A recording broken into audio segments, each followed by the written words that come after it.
I kind of looked at my time in prison after my first couple of years, 18 months, couple of years, as federal university. I turned the penitentiary into a Penn University. I learned a lot. I read my first book in prison. First time I was told I was smart was in prison.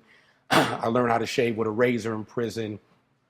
It's kind of like that adult timeout, where you have those moments and, you get a chance to reflect on all this stuff we done back in the day.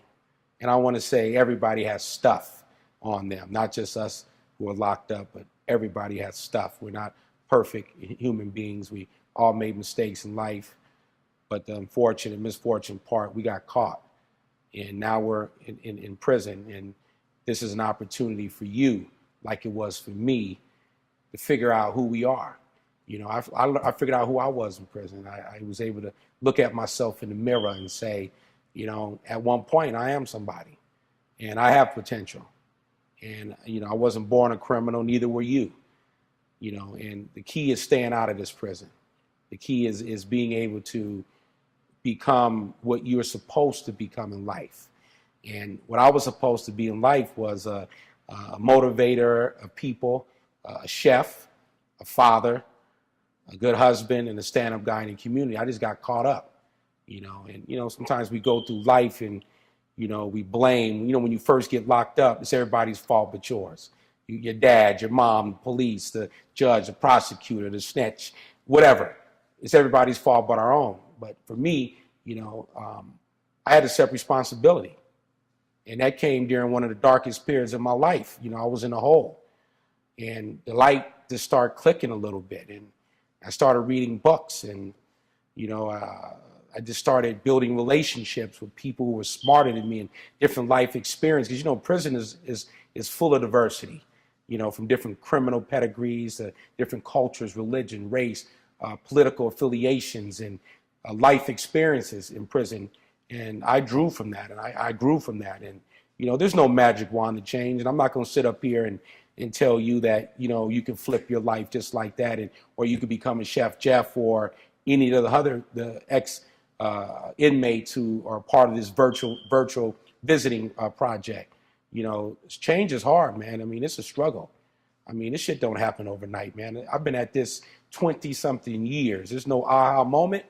There's little moments, little teachable moments, little aha moments, little light switches that go off and on that try to jilt you and wake you up. But for me, I had to accept the fact that I was a criminal. I put drugs on the streets all across this country. And this was the payback for that. This was the karma. And no one put a gun to my head and said, sell drugs. I made that choice. So the payoff of that is, almost 10 years I spent incarcerated. But for me, it was the best thing that ever happened to me in my life, because I had a moment of self-discovery. I figured out who I was. I learned to love myself in prison. I learned to love other people in prison. And I embraced education. I went to school. I earned my GED. It took me 3.5 years, but I got it. I was in a building maintenance program. I was on a suicide watch program. I was part of a teenage awareness program. I was part of Toastmasters in prison. I was part of a think tank in prison. I hung out with the smart dudes in a TV room, and I watched 60 Minutes, 2020, Primetime Live.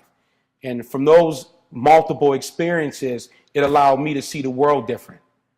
And as I begin to see the world different, I begin to see myself different. And I think that's the foundation of killing that criminal mindset. Because you got to kill the criminal mindset. It's a mentality. It's a thinking process.